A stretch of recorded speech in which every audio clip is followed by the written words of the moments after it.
princípio da palavra de Deus, um culto mais racional, né?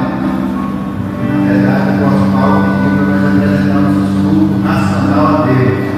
Mas esse culto é um culto de ensinamento, um culto mais de pensar. Senhor Deus e Pai, muito obrigado, Pai, por todo o seu perfeito. Obrigado, Deus. Estamos aqui, Pai, mais um dia. Pai querido, agradecido por tudo que o Senhor tem feito, Pai, já no meio dessa semana. Pai querido, queremos te pedir, Senhor, que a tua boa mão esteja guiando, guardando, protegendo, Pai, cada família, cada irmão.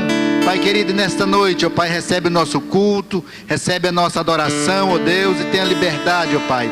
Fala conosco, ó Deus, o que o Senhor quer, a tua vontade. Nós estamos dispostos, ó Pai, a ouvir, Pai, a orientação que o Senhor tem para a nossa vida esta noite. Pai querido, nós te pedimos em o nome de Jesus, em o nome de Jesus.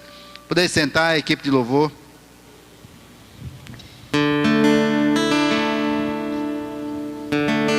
Nós cumprimentamos irmãos com a paz do Senhor. Vamos adorar com o hino da nossa harpa de número 523.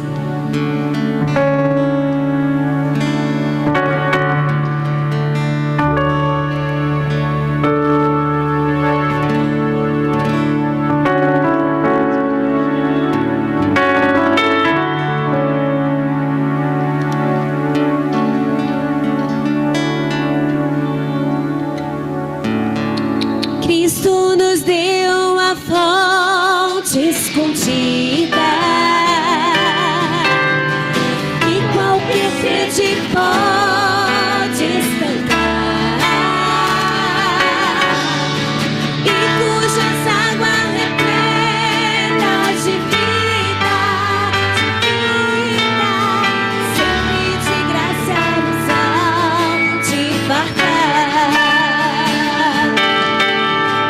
Água sairá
glória eterna de Jesus, o Rei dos Reis.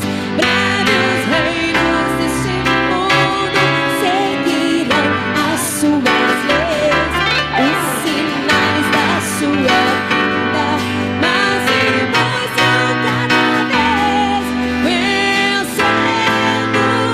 Vem Jesus, glória, glória, glória, aleluia.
Irmãos, eu gostaria de convidar os irmãos para se colocar de pé, para louvar juntamente conosco esse hino. E eu queria convidar você a se desligar de tudo que está lá fora e se concentrar apenas aqui, sabe? Entregar uma verdadeira oração. Lá em João 3,16, é um dos versículos que a gente mais lê e mais ama. Porque diz que Deus enviou o seu único Filho unigênito para que todo aquele que nele crer não pereça, mas tenha vida eterna. E isso nos mostra o quão foi o amor de Deus por nós. Um amor que não podemos explicar, um amor que não podemos comparar, não podemos medir, mas o amor de Deus sempre esteve com nós. E hoje eu convido você a você demonstrar esse amor, a você adorar Jesus com tudo que você tem, com tudo que você é. Falar assim: papai, eu peço que hoje seja o melhor culto da minha vida, que hoje eu entregue tudo, que hoje não sobre nada, porque tudo é teu. Então eu convido você a cantar essa música juntamente com a gente.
Gente, eu tô muito nervosa.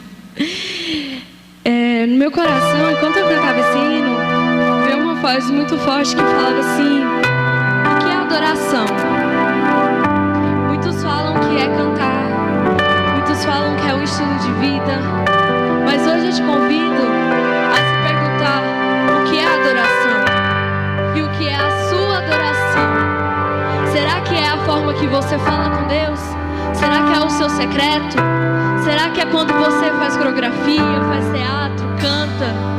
Então hoje eu te convido a se colocar nesse lugar e falar assim: Senhor, qual é a minha adoração? O que eu posso te entregar? Será que é tudo que eu sou? Será que é o meu pobre coração? Então eu quero que nesse momento você feche seus olhos, se concentre lá no céu. Você fala assim: Senhor, abre meus olhos espirituais para que eu possa contemplar a Tua presença nesse lugar. Que não seja meramente nesse momento, mas que passe todos os dias da minha vida com essa doce presença sobre mim.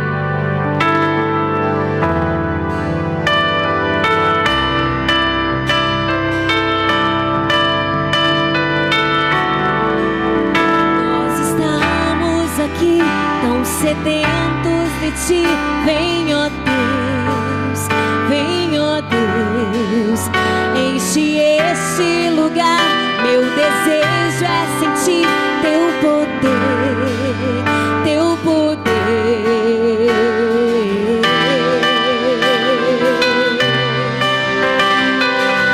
Aleluia! Nós estamos aqui tão sedentos de Ti. Vem, ó Deus, vem, ó Deus, enche esse lugar. Meu desejo é sentir Teu poder, Teu poder. Então vem me incendiar meu coração, é o Teu altar. Quero ouvir o som do céu, Sua glória contemplar. Então vem me incendiar meu coração, é o Teu altar.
glória a Deus. Ainda de pé, vamos receber o pastor Maurício de Alex, trazendo a palavra. Pastor Maurício, é contigo. Está esterilizado?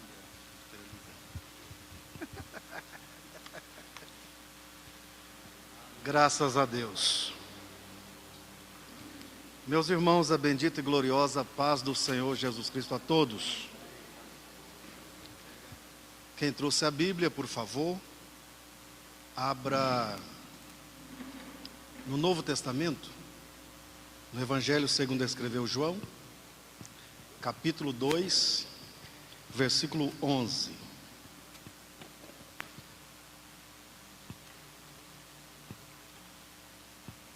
João, capítulo 2, versículo 11. Uma satisfação poder estar na casa de Deus e uma vez mais ter o privilégio de anunciar-vos a palavra do Senhor. Deus continua abençoando a nossa liderança, o pastor Valdir, o pastor Cosmo, os demais pastores, o Wesley, o pastor Feitosa, o pastor Samuel, o pastor Divino, o pastor José. Deus continua abençoando a todos nós.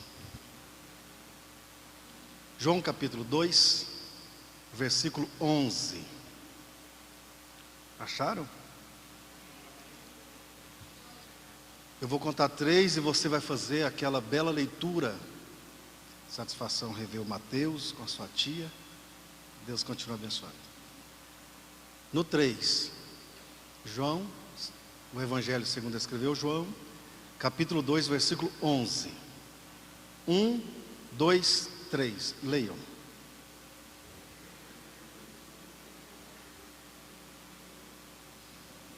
Valeu?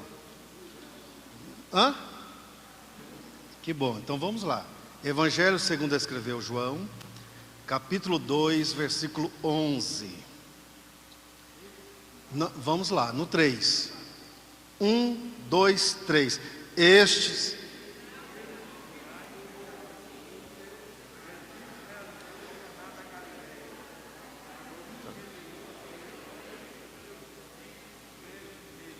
Diga assim comigo: Senhor meu Deus, ajude-me, uma vez mais, compreender a Tua palavra. Com a Bíblia aberta, retorne os assentos. Muito obrigado a todos. Como é de costume, eu vou citar o texto que nós vamos extrair algumas lições neste momento. Vocês leram o versículo 11, mas ele começa no versículo 1, que eu vou citar na versão João Ferreira de Almeida. Talvez vai dar alguma divergência. Tem Bíblia aqui, versão de hoje?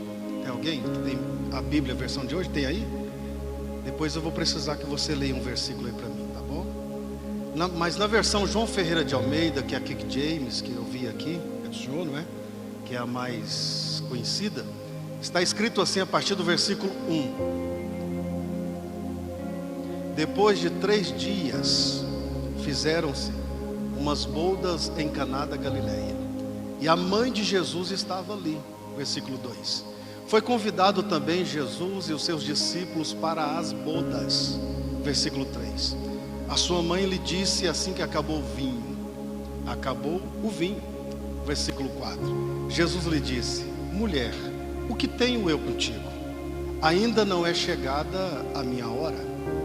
A sua mãe disse aos serventes, versículo 5: fazei tudo o que ele vos disser. Versículo 6. E estava ali postas 6 talhas de pedras para as purificações dos judeus, e em cada uma cabia de 2 a 3 metretas. Versículo 6.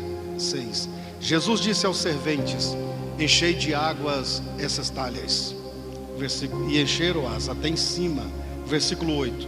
Jesus disse: tirai agora e levai ao mestre-sala. Versículo 9. E logo que o mestre-sala provou a água feita vinho, não sabendo de onde viera, se bem que sabia os serventes que tinham tirado água, mandou chamar o esposo. Versículo 10. O mestre-sala disse ao esposo: todo homem põe primeiro o bom vinho, depois que tem bebido fartamente, bastante, o vinho inferior. Tu, porém, guardaste até agora o bom ou melhor vinho? Versículo 11. Assim principiou Jesus os seus sinais em Caná da Galileia e manifestou a sua glória, e os seus discípulos creram nele. Depois disso, desceu para Cafarnaum, ele, Jesus, sua mãe, seus irmãos, seus discípulos, e ficaram ali não muitos dias. Os irmãos de Jesus, quem tiver com a Bíblia aberta e puder me auxiliar, Mateus 13:55, os irmãos de Jesus são Tiago, José Júnior, Simão e Judas. Quer ver? Mateus 13:55. Tem Mateus aí, pastor? Tem, tá igual a minha. 55. Não é este os filhos do carpinteiro? O nome dos seus irmãos não são Maria,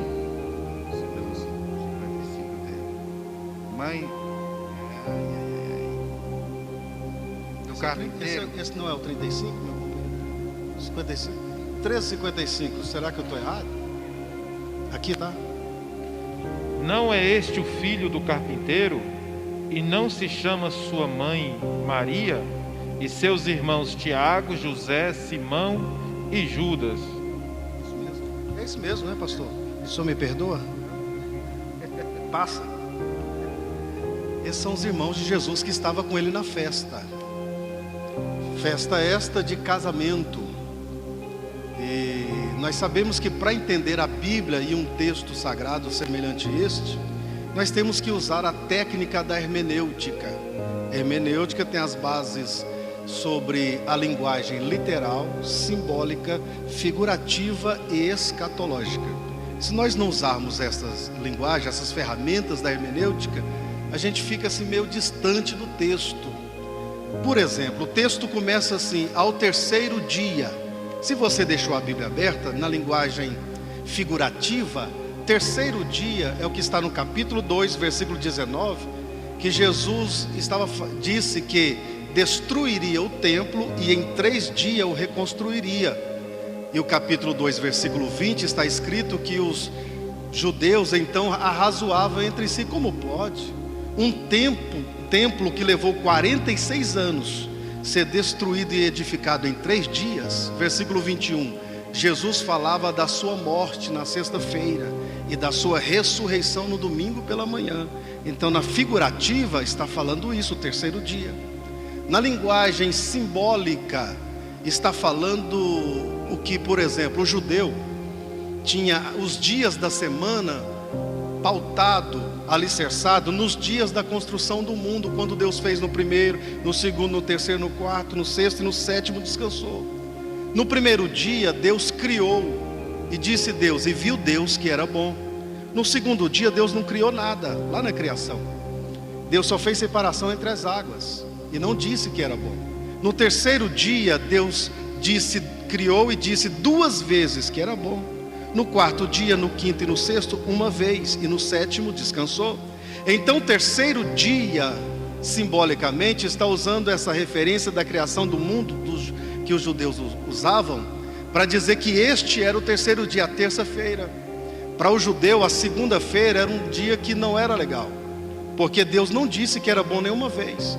E posteriormente, Paulo escreve a carta aos Efésios, capítulo 6, dizendo que não temos que lutar contra carne e sangue, sim contra principados, potestades, príncipe das trevas e hostes da maldade, e revestir de toda a armadura de Deus, e tendo feito isso, ficais firme para o dia mau. O dia mau que Paulo está dizendo, ele está falando referente à ideia que os judeus tinham, que era segunda-feira, e até há pouco tempo segunda-feira para muita gente não era muito boa. Mas então os judeus não tinham a segunda-feira como um dia legal, era um dia de guerra. Mas a terça-feira Deus disse 2 vezes que era bom. Então era dia de comemorações, dias de casamento principalmente. Então era na terça-feira. E na visão escatológica, esta passagem bíblica vai revelar que as bodas é o reino de Deus. Leia para mim, Mateus 22, versículo 2. As bodas faz referência ao reino de Deus. Mateus 22, versículo 2. O reino dos céus é semelhante a um rei que celebrou as bodas do seu filho. Obrigado, já dá para entendermos. Então, na visão escatológica, as bodas aqui está falando do reino de Deus. E os discípulos são os convidados. Depois, em Mateus capítulo 25, Jesus cria a parábola das 10 virgens, também pautado nesse reino de Deus. E futuramente Paulo escreve aos Efésios que a igreja é a noiva. Então existem no mínimo 4 formas de interpretar. Eu deixei a última para nós caminhar nela, que é a visão literal, que é a linguagem literal que está escrito no texto. Por exemplo, o terceiro dia é porque no capítulo 1, no primeiro dia, Jesus foi batizado em águas. Nós sabemos disso. E no capítulo 1, versículo 35 está escrito: no segundo dia, João o Batista.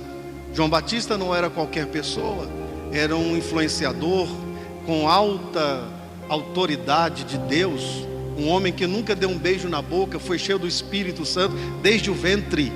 As pessoas saíam da cidade e iam para as margens do Jordão ouvir e passavam a ser discípulo dele.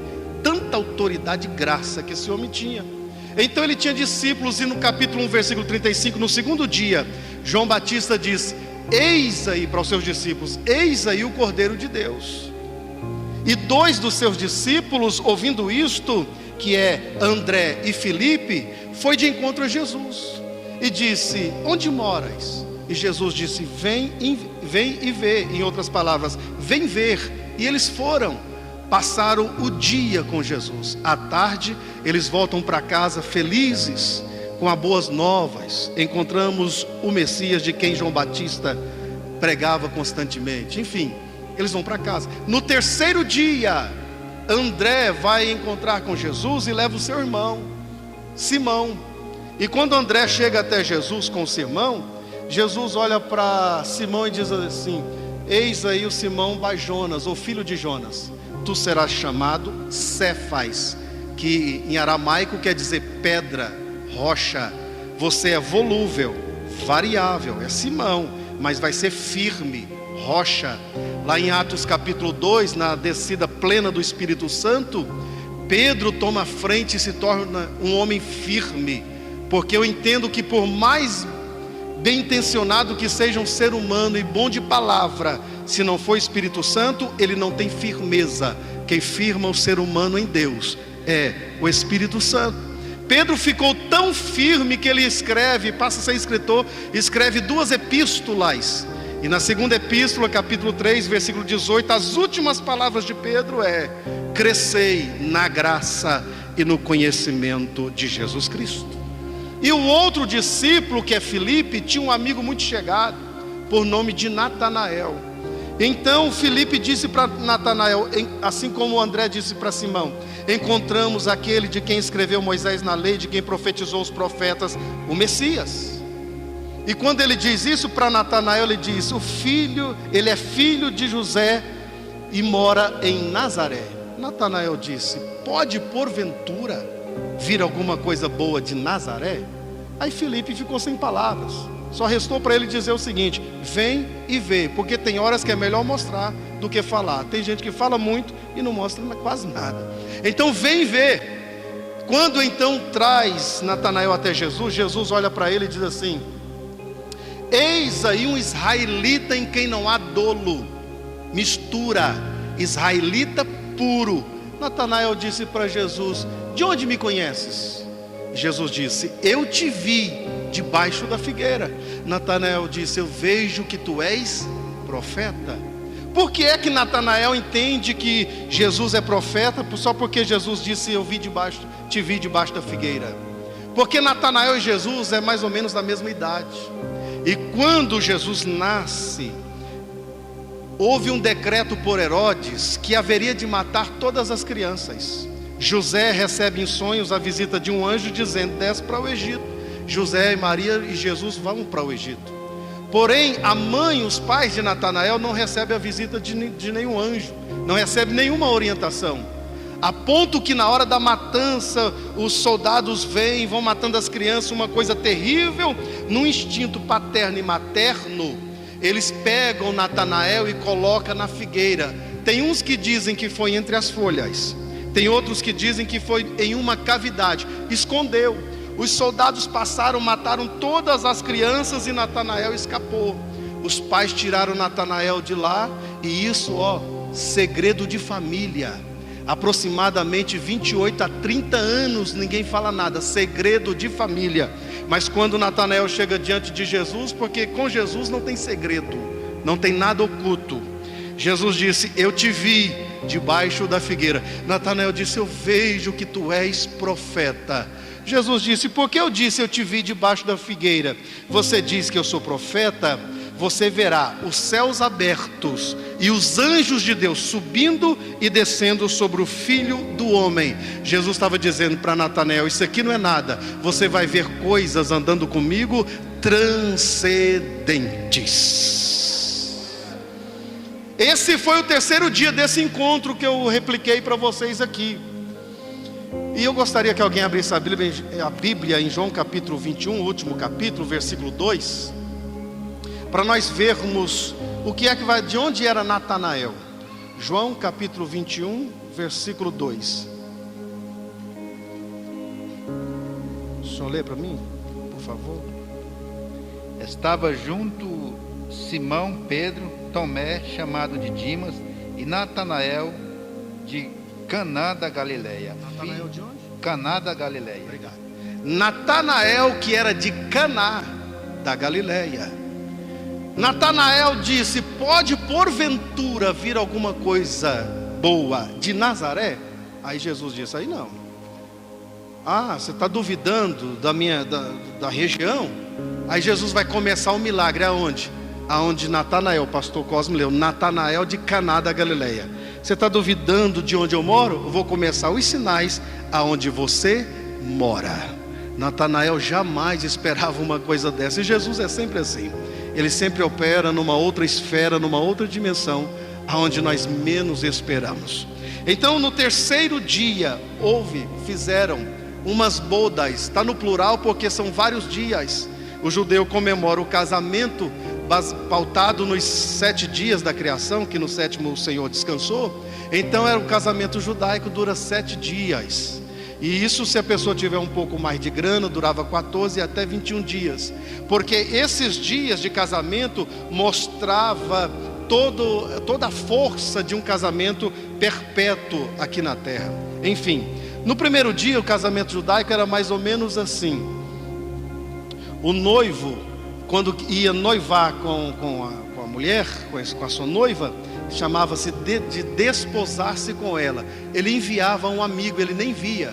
O amigo chegava para ela e dava uma pulseira, um anel ou uma diadema com 10 dracmas. E ela também não via o noivo. Eles eram prometidos desde a infância. E assim, no dia do casamento, é que eles se encontravam, é que eles se conheciam. E no início da festa, no primeiro dia, eles faziam mais ou menos assim.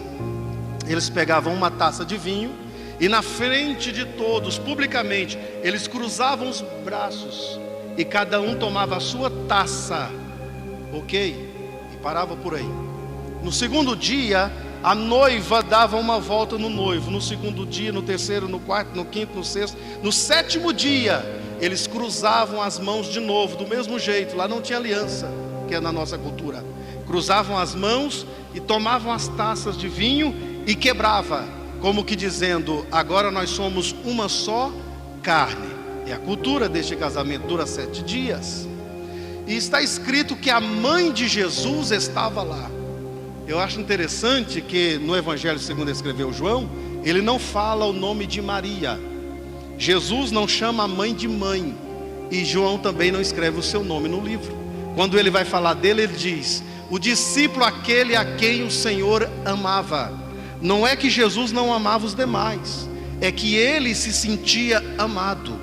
Por exemplo, todos nós aqui somos amados por Jesus. Só que alguns sentem mais amados e outros menos. Quem sente aqui é amado por Jesus aí? Então não fala o nome de Maria e nem Jesus chama a sua mãe de mãe. Estava ali a mãe de Jesus. Supostamente ela era parente íntimo ou era da família. Ela já estava lá. E como era essa casa, dessas bodas, desse casamento? Essa casa, segundo a cultura dos gregos, quando Roma invadiu a Grécia, pegou dos gregos da Grécia a cultura, a filosofia, a língua e a arquitetura. É por isso que o Novo Testamento é escrito em grego e pegou da Grécia a arquitetura. Na arquitetura da Grécia, as casas eram de 3 andares. Não são sobrados igual a gente conhece aqui na nossa cultura. Era uma casa de 3 andares, aonde tinha só acesso por dentro. Embaixo morava as pessoas, os donos da casa. No meio era o celeiro e em cima era o cenáculo. Era o lugar de banquetes, lugar de festas. Por exemplo, Lucas capítulo 22, versículo 12. Eu pedi à irmãzinha ali que tem a Bíblia NVI. Lucas 22, versículo 12 vai explicar isso. Quando Jesus, os discípulos chegaram para ele e disseram: Mestre, aonde vamos celebrar a Páscoa? Jesus disse a Pedro e João: Ide pelo caminho, vocês vão encontrar um homem carregando um cântaro de água. Essa é a senha. Homem na cultura judaica não carrega água. É por isso que a mulher samaritana vai quase ao meio-dia buscar água no poço de Jacó. Então vocês verão um homem carregando um cântaro de água. Segue ele. Na casa que ele entrar, pergunta ao chefe da casa: aonde está esse compartimento, este cenáculo mobiliado para a Páscoa? Lucas 22, versículo 12. Então ele vos mostrará um grande cenáculo mobiliado, fazei aí os preparativos. Obrigado, pastor Wes. A sua está escrito no compartimento de cima? Sara mobiliada. Tem alguém com a NVI? Tem a NVI, uma delas que fala no compartimento de cima. Porque segundo a cultura e a arquitetura da época, melhor dizendo, essa casa era de 3 andares. É a mesma que lá em Atos capítulo 2, estavam todos reunidos nesse lugar, que de repente veio do céu um vento veemente e impetuoso e encheu toda a casa. Então dizem que esta casa era dessa forma, e tinha ali cerca de 500 a 700 pessoas nessas bodas, nessa cerimônia de casamento. Versículo 2: foi convidado também Jesus e os seus discípulos para as bodas, para os dias de festa. E eu entendo que aonde Jesus está, os seus discípulos são sempre bem-vindos. A pergunta seria: será que aonde os seus discípulos estão, Jesus também é sempre bem-vindo? Certo é que Jesus foi convidado. E no versículo 3 está escrito que a sua mãe lhe disse: eles não têm mais vinho. Por 2 motivos ela disse. Primeiro, porque quando José falece, Jesus é o primogênito de Maria e é o unigênito do Pai. Jesus assume o chefe como chefe da casa. A mãe está falando com ele porque ele é o chefe da família. Não tem mais vinho. Segundo, é porque Jesus é experto em dar conselhos, em arrumar soluções, humanamente falando. Ela falou com ele com esses 2 motivos. Não tem mais vinho, qual é a solução? Tem algum conselho? Aí entra o versículo 4, que Jesus disse: mulher, o que tenho eu contigo? Ainda não é chegada a minha hora. Jesus, quando disse mulher, esse termo não é um termo pejorativo, não é diminuindo ela. Esse termo, quando ele diz mulher, era honrando ela. É o mesmo termo que Jesus usa em João capítulo 4 para falar com a mulher samaritana, dizendo: dai, mulher, dai-me dessa água. Então era uma expressão de carinho, mas não só também uma expressão de carinho. Ele estava usando aqui na visão escatológica, mulher. Ele estava dizendo que Deus profetizou em Gênesis 3, versículo 15, que foi a profecia de Deus dizendo para a serpente: colocarei inimizade entre você e a mulher, entre a sua descendente e os seus descendentes. Do seu descendente, do descendente da mulher, nascerá um que esmagará a sua cabeça. E as profecias vêm correndo de lá para cá. Passa em Isaías capítulo 7, versículo 14, que está escrito: eis que vos dou um sinal, uma virgem dará à luz um filho, e por-lhe-ás o nome de Emanuel, Deus conosco. Quando Jesus disse mulher, Ele está fazendo ela lembrar do que o anjo disse: salve a agraciada. Lucas 1, 26, salve a agraciada. Bendita és tu entre as mulheres. E as profecias vão correr, vai até Apocalipse 12, versículo 5, que está escrito que uma virgem dará à luz um rei, que reinará com vara de ferro, e Deus o tomará para si e também o seu povo. Então, quando ele diz mulher, ele está fazendo ela entender, é a profecia. É a profecia. Mulher, quando ele diz o que tenho eu contigo, ele está dizendo, segundo os entendidos do assunto, diz que ele chegou no último dia. Ele está dizendo: mulher, o que tenho eu contigo, eu não bebi nada. É o que ele está dizendo, nós chegamos agora. Aí ele diz: ainda não é chegada a minha. Maria entendeu tudo. E se ele estivesse dizendo mulher, ainda não é chegado o meu tempo, aí não dava para entender. Mulher, ainda não é chegado o meu dia, não dá também. Mas quando ele diz ainda não é chegada a minha, sabe o que ele está dizendo? Tudo daqui para frente é questão de 60 minutos. É tanto que o versículo 5 muita gente não entende. Maria sai diante dele tão jubilosa, com tanto júbilo, que ela vai no servente e diz assim: fazei tudo. Ela está dizendo, tudo aqui é questão de minutos. Vai nos serventes e diz: fazei tudo o que ele vos manda ou disser. Dá para entender os serventes? Serventes que trabalhavam ali há muito tempo nessa área, por certo a idade deles era mais avançada do que a idade de Jesus. Jesus é um garoto que para nós é 18 anos, que na época era 30 anos a idade adulta de um judeu. E os serventes olham o que Maria está dizendo. Ela disse: fazei tudo o que esse garoto aí disser. Cheio de júbilo, como que dizendo, tudo é questão de uma hora, de minutos. Versículo 6: e estavam postas ali 6 talhas de pedras para as purificações dos judeus. Essas talhas de pedra, está escrito, estava ali. Era difícil de locomovê-las, eram pesadíssimas. Essas talhas de pedra eram esculpidas e se tornavam tanques, que cabiam nelas de 80, 90 até 120 litros em cada. Que daria, se fosse 80, 480, se fosse 90, 540, se fosse 120, 720 litros todas. E era para as purificações dos judeus.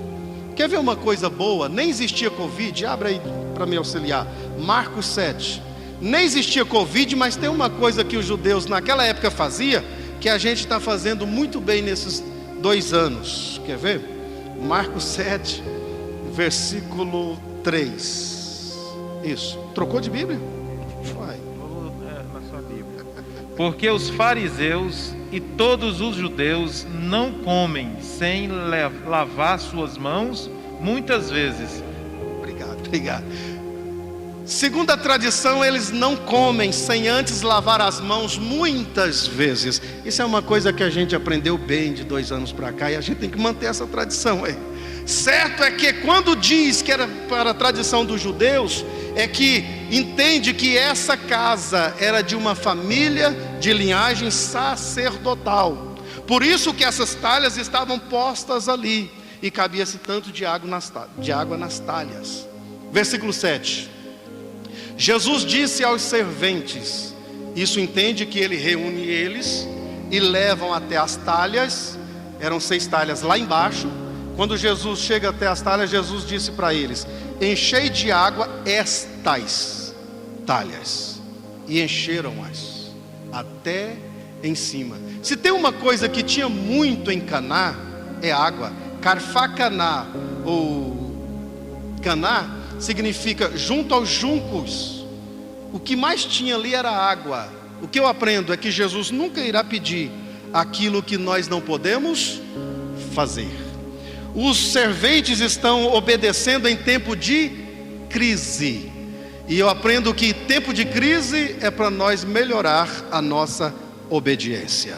Outra coisa que eu aprendo com Maria. Maria deu uma mensagem com 5 tópicos. A mensagem de Maria foi: fazei tudo o que ele vos disser. Maria tinha fé. Depois ela diz: fazei, do verbo ação, agir. Segundo, tudo, completude. Deus é Deus de completude. Sempre que Deus termina uma coisa, Ele começa uma coisa, Ele termina. Em Lucas 5, Jesus está falando à multidão dentro do barco, e terminando de falar, disse a Pedro: tudo que Deus começa, Ele termina. Então era a mensagem de Maria de fé, de ação, de completude. Tudo que Ele é uma mensagem cristocêntrica vos disser, é uma mensagem de obediência. E Jesus disse: enchei de água essas talhas, e encheram até em cima. Versículo 8, Jesus disse: tirai. Quem lembra? Ninguém lembra? Obrigado. Tirai agora. No versículo 4 ele diz: Maria, ainda não é chegada a minha. Agora no versículo 8, chegou a minha hora. Tirai agora, chegou a hora. Jesus estava dizendo: eu estou inaugurando aqui o que as profecias já vinham dizendo, que o Espírito do Senhor está sobre mim, porque Ele me ungiu para evangelizar os pobres, dar vista aos cegos, curar os leprosos, os coxos. Ele está enfatizando: tirai agora, estou inaugurando um tempo de 3 anos e meio aproximadamente, de puro milagres. Tirai agora e levai ao mestre-sala. Obviamente, para encher as talhas, encheram com a vasilha. Para levar, vai levar numa jarra, semelhante a essa, só que de barro. Aí levam para o mestre-sala. No versículo de número 9 está escrito: e logo que o mestre-sala provou, diga comigo, provou a água feita vinho, não sabendo ele de onde viera, se bem que sabia os serventes que tinham tirado água. O mestre-sala provou. Enche um copo de água. Obrigado. Deixa eu ganhar meu galardão. Estou em casa, irmãos. O mestre-sala, na hora que provou a água feita vinho, não sabendo ele de onde viera. Sabe quem era o mestre-sala? Nos nossos dias, um sommelier, provador de vinhos. Quem cultiva, planta e cuida da uva é o enólogo, mas quem prova vinho é um sommelier. Logo que ele provou, ele fez mais ou menos assim, ó.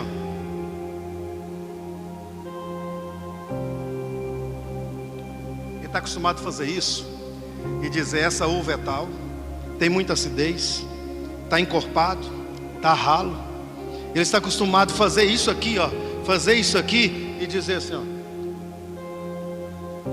é do Egito.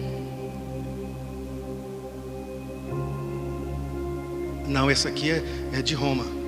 Esse aqui Ele estava acostumado a fazer isso, provar e dizer: esse foi cultivado e ficou tanto tempo assim fermentando na madeira de acácia. Ele provava, dava data, dava origem, mas agora ele prova. Dá para saber não? Prova de novo, sommelier. Prova mais. Prova de novo. Ele prova, não dá para saber. Porque isso aqui é uma transubstanciação. O que é isso? É mudar uma coisa para outra. Isso aqui não foi a água transformada em vinho, foi a água que virou vinho. A água some, só virou vinho. Isso aqui que acontece, o mestre-sala não sabe.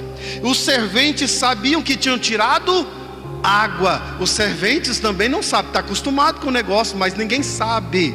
Sabe o que eu entendo? Que quando chega a hora Deus começa a fazer coisas que a medicina não sabe, o técnico de enfermagem não sabe, o enfermeiro não sabe, não tem tecnologia que dá conta de detectar. Vai ter que olhar e vai dizer: não sei.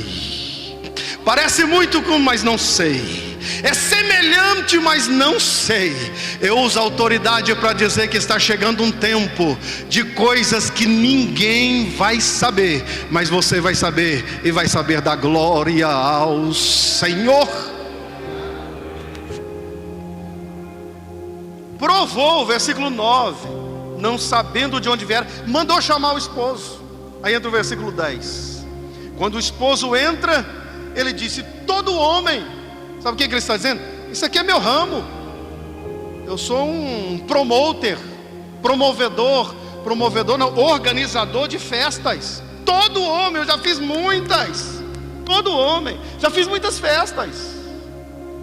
Todo homem põe primeiro o bom vinho. Depois que tem bebido bastante, que já não sabe discernir mais entre a mão direita e a esquerda, o vinho inferior. Sabe o que ele está dizendo? Em todos os casamentos que eu fui, que eu projetei e que eu organizei, melhor dizendo, que eu organizei, eles começam bem, mas com o passar do tempo vai ficando sem graça. Eu conheço o casamento. E ele era experto. Ele era organizador de festas de casamento. Ele era um homem pós-graduado, porque ele era um sommelier. E ele trabalhava em equipe, não é qualquer pessoa que está falando não. Ele tinha uma equipe assessorando ele. Ele está dizendo assim: todo casamento começa bem e vai piorando. Só que eu digo com muita clareza: o casamento que Jesus está pode começar bom e ir melhorando. Oh, glória ao nome do Senhor Jesus. Ele diz: todo homem põe primeiro o bom vinho, depois o vinho inferior. Tu, porém, guardaste até agora o bom vinho. Sabe o que ele está dizendo? Esse vinho estava guardado. O que eu aprendo com isto? Ele já existia na mente dele. E eu aprendo com isso aqui o seguinte, no sentido espiritual: o que eu preciso já existe, está guardado. Guardado significa preservado. Tem hora que eu penso: meu Deus, por que aquela porta não abre? É como se Deus dissesse: acalma, está guardado. Por que isso não acontece, Deus? Acalma, está guardado, está preservado, tem a hora certa. Oh, glória ao nome do Senhor Jesus. Você pode ter entrado aqui pensando: por que tantas coisas? Eu venho com autoridade dizer: o que você precisa está preservado, está guardado. Na hora certa, Deus vai colocar diante de você. Assim principiou Jesus os seus sinais em Caná da Galileia, e manifestou a sua glória, e os seus discípulos creram nele. Sabe o que é manifestar a sua glória? Que até então ele vivia como um ser humano comum, mas agora que ele diz: tirai agora é a hora. Nesse momento ele manifestou a sua divindade, porque o Evangelho de João mostra o Senhor Jesus pela palavra. Ele manifestou quem ele era. Eu fico imaginando os discípulos, e eu tenho que dizer para vocês que aqui só tinha 6 discípulos: André, Simão, Filipe, Natanael, Tiago e João. Só tinha 6 discípulos aqui. Eu imagino os discípulos olhando para ele. Ele manifestou.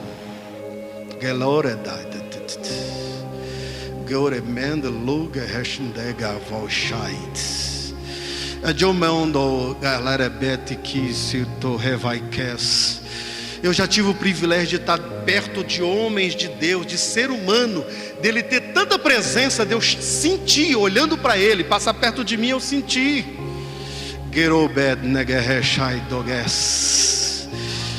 Vocês sabem que eu congreguei mais de uma década com o pastor Gilmar Santos, que é meu pai na fé, e tinha dia que ele estava cheio do Espírito Santo, que só dele andar a gente sentia.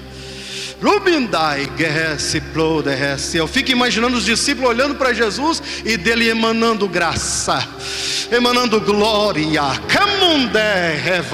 Oh, glória ao nome do Senhor Jesus Cristo. Está escrito que os discípulos creram nele.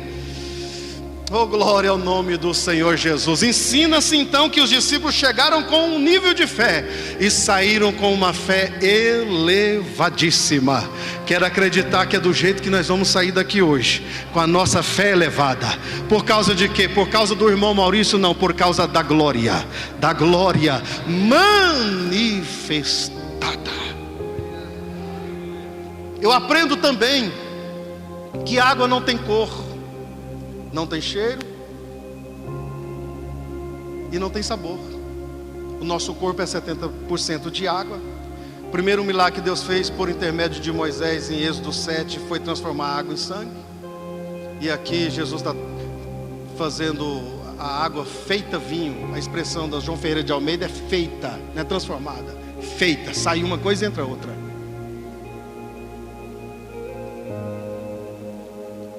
Pastor, então a água não tem cheiro, não tem cor, não tem sabor. E daí? E daí eu acredito que nós vamos sair daqui com cor, com cheiro e com sabor. Que cor, pastor? Ezequiel disse que a glória de Deus é da cor de ambar, meio amarelada. Nós vamos sair daqui com essa cor na alma. Glória a Deus. E vamos sair daqui com cheiro, vamos. Segundo aos Coríntios capítulo 2, versículo 15, está escrito que nós somos o bom, não é qualquer um não, o bom perfume de Cristo. E vamos sair daqui com que sabor, pastor? Salmo 119, versículo 103. A tua palavra é mais doce do que o mel.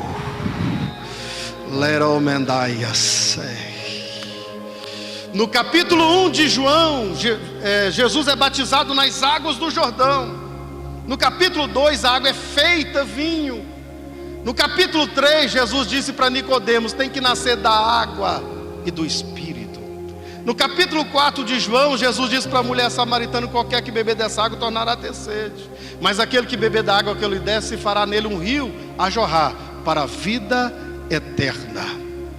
Capítulo 5 tem um homem esperando, um coxo de 38 anos, esperando um anjo movimentar as águas. Jesus chega e disse: pega teu leito, a tua cama e anda, vai para casa. Capítulo 6, Jesus vai ao extremo, ele vai andar sobre as águas. No capítulo 7, versículo 37, no último dia da festa, Jesus Cristo põe-se em pé e diz: quem tem sede, vem a mim e beba.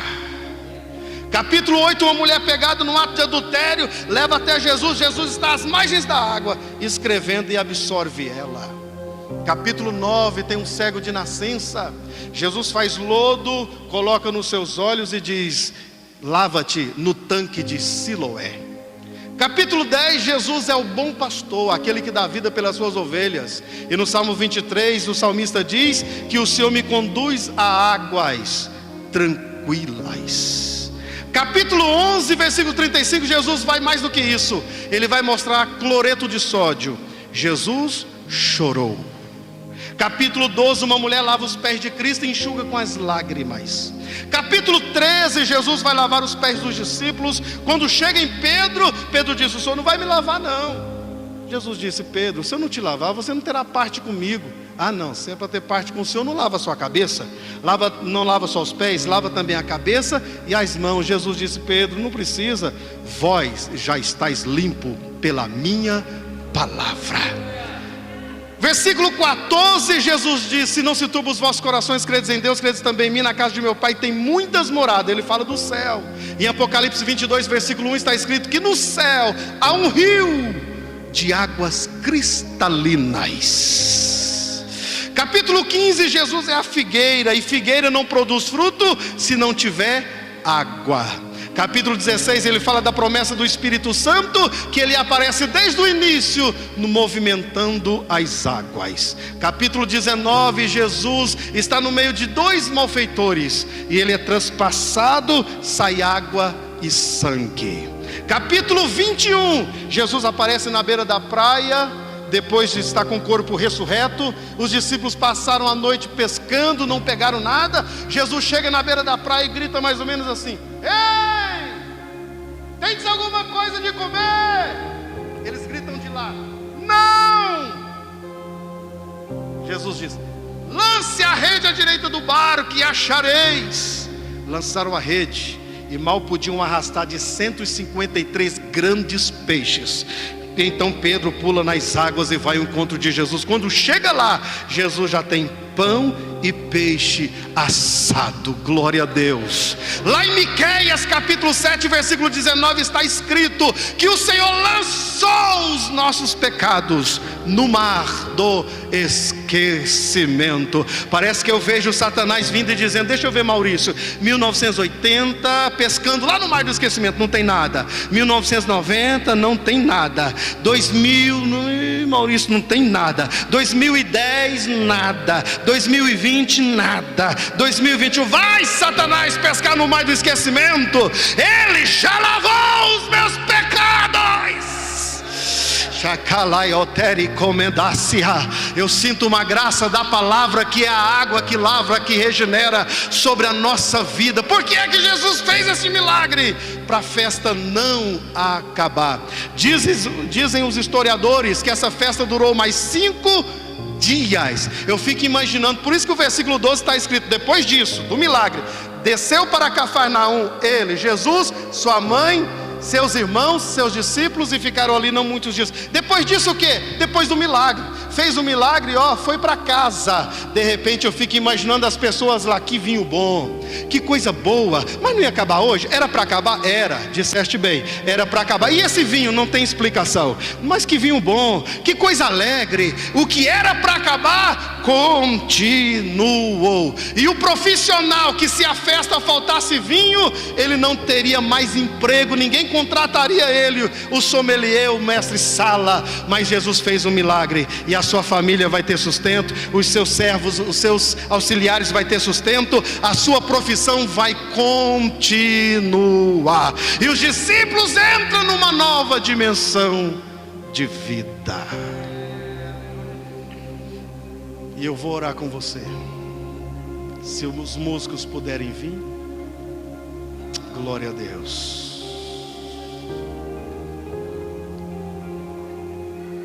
Talvez Deus possa estar fazendo alguma transmutação nessa noite, tirando fraqueza e dando força, tirando tristeza e dando alegria, que é o símbolo do vinho, alegria, tirando esse lado assim nostálgico e colocando dinamismo. Lerovandaya seretou. Oh, aleluia. Eu estou sentindo o peso da palavra agindo aqui neste ambiente. Oh, glória a Deus. Assentado como você está, os que podem, façam assim comigo.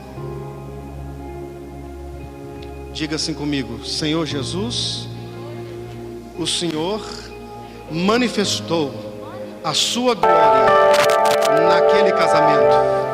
Diga: Senhor Jesus, manifesta a tua glória no meu casamento, na minha vida profissional, na minha saúde. Diga: Jesus, se o Senhor manifestar a tua glória, tudo de mal, tudo de ruim vai desaparecer.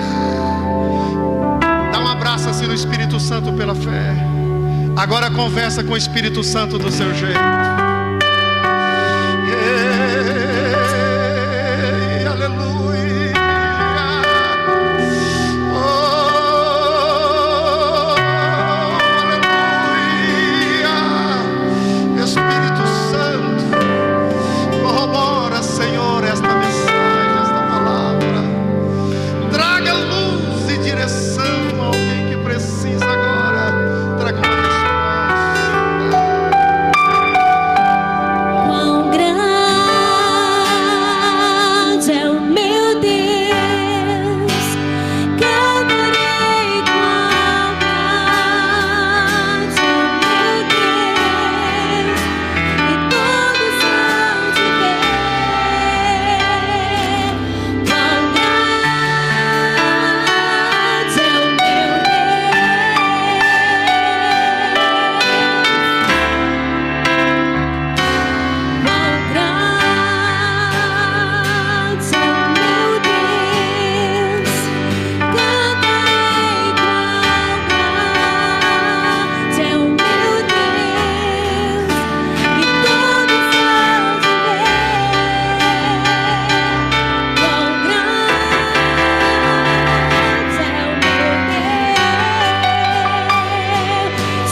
Graças a Deus. Saúdo a todos com a paz do Senhor Jesus, meus irmãos. Nós já estamos encerrando o culto. Eu gostaria de reforçar o convite a todos vocês, os casais, para agora, dia 8 de maio, a nossa palestra para casais.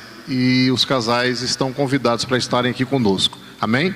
Quem vai esforçar para estar vindo, diga glória a Deus. Amém. Deus abençoe, pastor Cosme.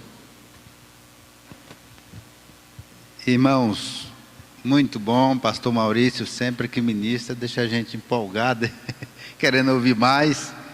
Mas se você quiser continuar ouvindo essa mensagem, pastor Maurício tem um livro, ele escreveu um livro dessa mensagem. Se você quiser, procura ele aí, que aí o livro vai ser bem detalhado, bom igual. O pastor Valdir está bem, recebi a mensagem dele agora à tarde. O Alevi está ali, o doutor, pode até falar melhor, mas ele me falou que estava bem, recuperando. E vamos continuar orando, pedir a Deus que a sua recuperação seja mais rápida possível, que ele possa estar bem. E quinta-feira tem a Clínica da Alma, né? Está tendo Clínica da Alma. E à noite a Quinta Jovem. E sexta-feira nós temos vigília. E sábado o nosso evento de casais. Pastor, antes tem a tarde da bênção às 4 horas. E às 19h30, o evento de casais.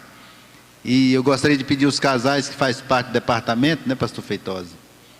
Nós vamos ter aqui uns 15 minutos aqui para nós ajustar aqui os últimos detalhes do nosso evento. Gostaria de convidar todos os irmãos a se colocar de pé. E aí, domingo pela manhã, a nossa escola abençoada. E domingo à noite, o culto de louvor e adoração a Deus.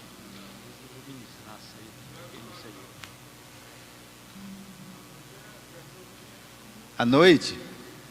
Domingo é o dia das mães. Cadê a nossa líder de senhoras? Está aí. Está na cantina, né? Então tá bom.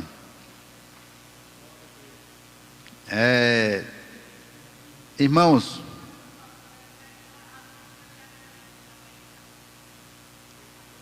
à noite, domingo à noite. Tá. As crianças, todas as crianças, domingo à noite, para estar aqui apresentando, cantando. Irmãos, continuar, né, na nossa campanha das poltronas, está aí, já pagou algumas parcelas, e os irmãos que fez aí o compromisso, da medida do possível, se puder, está aí adiantando ou pagando a parcela, tá bom? Precisamos de colocar essas poltronas para a nossa igreja ficar mais bonita. O pessoal que vem aqui fica assim olhando, fala, pai, que vai ficar bonito, vai, com certeza. Quando colocar as poltronas vai ficar bonita, com certeza. Amém? Senhor Deus e Pai, muito obrigado. Obrigado, Deus, pela vida do pastor Maurício de Alex, Pai querido, que tem sido canal de bênção, Deus, para essa nação. Pai querido, e de uma forma especial para a nossa igreja. Pai querido, muito obrigado, guarda ele, protege. Pai querido, em nome de Jesus. Pai amado, nós te apresentamos o pastor Valdir, que é o anjo desta igreja. Pai, o qual o Senhor confiou a ele. Pai querido, que o Senhor possa recuperar a sua saúde. Pai querido, dá a ele graça, força. Pai amado, em nome de Jesus, ó Deus. Pai querido, abençoa cada família aqui representada, abençoa os irmãos. Pai, leve em paz ao seu lar. Pai, essa é a nossa oração, o nosso pedido, ó Deus. Pai querido, se tiver alguém enfermo, se tiver alguém, ó Pai, precisando de um milagre na sua saúde, o Senhor é o Deus que faz milagre. E se o Senhor quiser, o Senhor pode fazer esse milagre. Pai, essa é a nossa oração, em o nome de Jesus, em o nome de Jesus. Está terminado, em nome do Pai, do Filho e do Espírito Santo de Deus.